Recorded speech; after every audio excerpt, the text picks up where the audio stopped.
태생부터 흙수저였던 나는 5년 전 평범한 직장인이었다. 1,500만 원을 빌려 맨 땅에서 시작한 5평짜리 가게가 1년 만에 월 매출 6천만 원을 넘겼다. 나는 지금 10억이 넘는 청약 아파트를 계약하고 입주를 기다리고 있다. 그러나 5년 전 내 통장에는 단돈 1만 원밖에 없었다. 음대를 졸업했지만 전공을 살리지 못했고 마땅한 직장 하나 구할 수 없었다. 하지만 지금 나는 2개의 매장을 운영하며 1년 만에 유튜브 구독자 10만 명을 만들었고 그 경험을 바탕으로 사업을 기획하고 현재는 대표님들의 브랜딩과 채널의 방향을 함께 설계하는 유튜브 코치로 활동하고 있다. 어쩌다 통장에 1만 원밖에 없던 청년이 30살 초반에 10억 자산가가 되었을까? 난 이것이 결핍이 많았던 내 어린 시절 덕분이라고 생각한다. 잠시 내 어린 시절을 이야기해볼까 한다. 외동으로 태어나 나는 맞벌이 부모님 밑에서 자랐다. 아버지는 마늘 장사를 하셨고 어머니는 건강 사업을 하셨다. 어릴 때는 부족함 없이 자란 줄 알았다. 그러나 돈은 항상 우리 가족의 싸움의 원인이었다. 돈은 누가 더 벌었느냐의 권력의 상징처럼 느껴졌고 아버지의 마늘 사업 실패 이후 나는 돈을 못 벌면 무시당한다는 잘못된 무의식을 마음속에 새기게 됐다. 우리 부모님은 아주 먼 친척의 소개로 몇 차례 땅을 사셨는데 그 땅은 지금도 제값을 받지 못하는 땅으로 남아있다. 수입은 줄고 연이은 땅 투자 실패로 아버지는 알코올 중독이 되었고 어머니는 화병을 앓으셨다. 6살 때쯤이었을까? 어느 날은 아버지가 술에 취해 나를 16층 현관으로 던지려고 했었다. 부모님이 싸울 때마다 나는 이불 속에서 울면서 벌벌 떨던 어린 내 모습이 떠오른다. 그렇게 나는 가난을 배웠다. 지긋지긋했다. 어릴 때 어렴풋이 돈이 없으면 무시당하는구나. 돈이 없으면 죄다. 돈이 없으면 싸우는구나 라는 생각을 갖게 되었다. 나는 돈을 벌어야겠다고 생각했다. 나는 중학교 1학년 때부터 전단지를 돌리기 시작했다. 알바는 가리지 않고 틈틈이 했다. 공부에는 애초에 소질이 없다는 걸 일찍부터 알고 있었다. 내가 잘하는 건 오직 독학으로 배운 춤과 음악뿐이었다. 그래서 나는 음악을 하겠다고 마음먹고 무작정 서울로 상경했다. 그때 나이가 18살이었다. 자영동 보증금 300에 월세 25만원짜리의 옥탑방. 겨울에는 고드름이 맺히고 여름에는 40도까지 오르는 방에서 꿈을 키웠다. 2012년 521대 1의 경쟁률을 뚫고 실용음악과에 합격했다. 음악으로 성공하고 싶었다. 열심히 하면 가난을 벗어날 수 있을 거라 믿었다. 하지만 졸업 후 큰 성과를 내지 못했다. 엎친 데 덮친 격으로 성대 결절이 찾아왔고 나는 다시 길을 잃었다. 군 전역 후 집안은 더 어려워졌고 음악으로는 생계를 이어갈 수가 없었다. 남아있는 학자금 대출을 갚아야 했고 전공을 살리지 못해 취직도 쉽지 않았다. 그때부터 나는 돈을 벌기 위해 미친 듯이 일을 했다. 평일에는 에어컨 청소를 했고 주말에는 12시간씩 일하며 토요일과 공휴일에는 쉬지 않았다. 골프장에서 공을 주우면 돈이 된다는 친구의 말을 듣고 캐디로도 일했다. 캐디라는 직업이 되기 위해서 교육생 기간을 거쳐야 한다. 짧게는 1개월 반, 길게는 3개월까지 무일푼으로 교육을 받는다. 어렵게 받은 캐디 일, 한 달에 700만원 넘게 벌기도 했다. 나는 일을 많이 하는 것만이 부자가 되는 길이라고 믿었다. 그런데 이상하게도 행복하지 않았다. 만나는 모든 고객이 그렇지는 않았지만 손님이 내가 초보 캐디라는 걸 알게 되는 순간 4시간 동안 날 무시했고 욕을 하는 손님도 덜어 있었다. 새벽 5시, 눈을 뜨면 한숨이 먼저 나왔다. 출근 준비를 하는데 눈물이 났다. 그렇게 3개월 만에 2천만 원을 모았지만 일을 그만두고 다시 방황이 시작됐다. 그 돈이 사라지는데 3개월도 걸리지 않았다. 열심히 산다고 삶이 달라지진 않았다. 내 건강은 점점 악화됐다.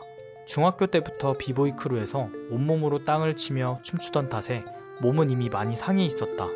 스트레스성 위염을 달고 살았고 어깨와 등은 매일 저려서 잠을 제대로 잘 수가 없었다. 그때 재활운동센터를 찾아가 운동을 배우기 시작했다. 신기하게도 몸이 조금씩 회복되기 시작했다. 그 일을 계기로 운동에 흥미가 생겼고 결국 나는 운동 강사가 되었다. 보건소, 치매안심센터, 노인대학, 중학교, 고등학교를 돌며 2년 동안 강의를 이어갔다. 몸도 마음도 점점 건강해지고 있었다. 하지만 그것도 잠시였다. 코로나가 시작되면서 모든 강의가 무기한 연기되었다. 운동 강사로 일할 수 없게 되었다. 그렇게 내 수입은 다시 0원이 되었다. 돈은 정말 지긋지긋하게 나를 힘들게 했다. 그때 내 통장에 남은 돈은 단돈 1만 원이었다. 나는 더 이상 밑바닥이 없다고 생각했다. 마지막으로 1,500만 원을 빌려 5평짜리 작은 샐러드 가게를 열었다. 코로나로 가게들이 줄줄이 폐업하던 시기였다. 주변에서는 지금 창업하는 건 미친 짓이라고 했다. 하지만 나는 믿었다. 앞으로 사람들은 건강을 더 중요하게 생각할 것이고 오프라인보다 온라인 그리고 배달업이 뜰 거라고. 배달의 민족 플랫폼이 성장하면서 우리 가게도 함께 성장하기 시작했다. 눈이 오나 비가 오나 나는 배달을 직접 다녔다. 다른 가게들이 문을 닫을 때도 쉬지 않았다. 정말 간절했다. 아침 8시에 출근해 새벽 1시까지 일했고 밥 한 끼 제대로 먹을 시간도 없었다. 그렇게 1년이 지났다. 가게는 2배로 커졌고 월 매출은 6천만 원을 유지하게 되었다. 그때 당시 독거노인분들에게 후원한 기억이 난다. 이제는 부자가 될 수 있겠구나 싶었다. 그 뒤로 자신감이 생겨 2호점을 오픈했지만 상권 분석 실패로 하루 7만 원도 벌기 힘들었다. 1호점마저 매출이 흔들리기 시작했다. 그 후 온라인 전기배송 사업도 시도했지만 결국 또 실패했다. 그때 깨달았다. 배가 향해야 하는데 방향이 없으면 결국 표류하듯 내 사업에는 방향이 없었다. 그저 돈 되는 일에만 몰두했다. 매출은 올랐지만 늘 불안했다. 대부분 돈이 된다는 것들을 쫓다 보면 돈을 빨리 벌어도 결국 무너진다. 그 이유는 본질이 없기 때문이다. 나는 행복하고 싶었다. 행복하게 사업하고 싶었다. 나는 나를 틀에 갇혀 살아가는 사람으로 만들고 싶지 않았다. 단순히 열심히만 일해서 돈을 버는 삶이 아니라 내가 좋아하는 방식으로 자유롭게 부를 만들어가는 삶을 원했다. 고생 끝에 낙이 온다는 말을 믿고 밤낮 없이 열심히 일해왔지만 결국 남은 것은 고생 끝에 골병든 내 몸이었다. 그래서 결심했다. 그때부터 나는 왜 이 일을 해야 하는가를 먼저 묻기 시작했다. 내가 정말 하고 싶은 일로 돈을 벌고 싶었다. 그렇지만 어디서부터 어떻게 시작해야 할지 몰랐다. 그때부터 마케팅, 자기개발, 돈, 부동산, 경제, 심리, 뇌과학까지 관련된 책을 닥치는 대로 읽었다. 필요한 강의를 찾아 들었고 부족하면 찾아가 전문가들의 이야기를 들으며 공부했다. 책을 읽을수록 들뜬 마음이 들었다. 나는 뭐든지 할 수 있을 것 같았다. 그러던 어느 날 우연히 유튜브 관련된 책을 읽게 되었다. 그리고 몇 개의 강의를 들으면서 공부했다. 배운 방법들을 토대로 정말 열과성을 다해 영상 4편을 만들었다. 그러나 결과는 참담했다. 조회수는 10회를 넘기기 힘들었고 한 달 동안 구독자는 고작 12명 뿐이었다. 나는 컨텐츠 방향을 바꿔 이번이 마지막이다라는 마음으로 딱 한 편만 더 올려보기로 했다.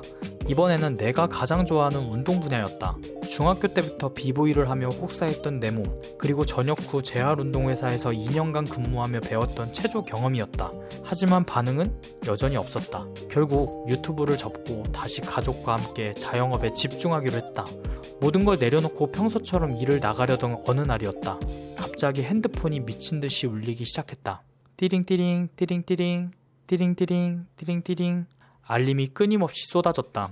누군가 내 영상에 좋아요를 누르고 댓글을 달기 시작한 것이었다. 얼마 지나지 않아 그 영상은 조회수 100만을 기록했다. 그때 나는 깨달았다. 이거 되는 거구나. 인생에도 게임처럼 성공의 방정식이 있구나.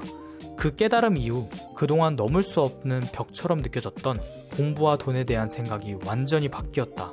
인생은 지옥이 아니었다. 정해진 방법을 배우고 시스템화하고 그대로 실행하기만 하면 게임처럼 계속 레벨업할 수 있는 구조였던 것이다. 결국 나는 1년 만에 10만 구독자를 달성했다. 그 경험을 통해 내 친구에게도 방법을 알려주었다. 처음엔 반신반의하던 친구의 채널이 한 달 만에 눈에 띄게 성장하기 시작했다. 지금 그 친구 역시 10만 명이 넘는 채널을 운영하며 여러 채널을 동시에 키우고 다양한 수익 파이프라인을 만들어가고 있다.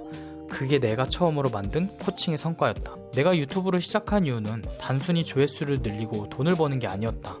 내가 실행하지 않았다면 얻지 못했을 결과를 만들었고 그 과정에서 무언가를 해낼 수 있다는 자신감이 차올랐다. 곰곰이 생각해보니 나는 언젠가 누군가를 가르쳐왔다. 중학교 때는 친구들에게 춤을 알려줬고 고등학교 20대는 노래를 가르쳤다. 대학교에서는 피아노 선생님으로 학생들을 가르쳤다. 교회 선교를 준비할 때는 CCM 안부를 직접 만들어 교우들에게 전했고 군대에서는 휴가를 받기 위해 군가를 만들어 선임들에게 가르치기도 했다. 운동을 할 때는 후임들에게 동작을 알려주었고 전역 후에는 재활운동 강사로서 회원들에게 체조를 지도했다. 돌이켜보니 나는 늘 가르침 속에 있었다. 누군가의 성장에 기여할 때 내가 가장 살아있음을 느꼈다. 나는 특별한 재능이 있었던 것도 아니고 돈이 많았던 것도 아니었다. 그저 실패하더라도 감당할 수 있는 선에서 할 수 있는 일을 선택했다. 결국 내가 잘하는 건 사람들의 성장을 돕는 일이고 본인이 가진 컨텐츠를 가지고 사업과 유튜브로 연결시켜주는 것이다. 누군가에게 도움이 될 수 있는 존재가 되는 것, 그 사실이 내게 엄청난 성취감으로 다가왔다. 그리고 나는 이 과정을 즐긴다. 자기만의 방식으로 컨텐츠를 만드는 것을 도와주고 그것을 실행할 수 있도록 돕고 발전시킨다. 그들이 매출이 늘어나는 것에 뿌듯하고 보람차다. 이제부터 나는 유튜브 채널을 통해 단순히 돈 버는 방법이 아니라 자신의 이야기를 비즈니스로 바꾸는 방법을 전하려 한다. 이 채널에서는 내가 지긋지긋했던 돈의 이야기, 그리고 내가 갓생 살아왔던 삶의 루틴, 또 나처럼 수많은 시행착오를 겪고 있는 사업가들의 이야기도 함께 나누고 싶다. 성장을 향한 여정은 종종 외롭다. 하지만 같은 길을 걷는 동료를 만나면 그 외로움이 사라진다. 그래서 나는 이 일을 한다. 그리고 이 채널을 만들었다. 혹시라도 내 이야기에 공감하고 자신의 가능성을 믿고 싶은 사람이 있다면 구독과 좋아요 눌러주고 여러분들의 경험도 댓글에 남겨주면 좋겠다.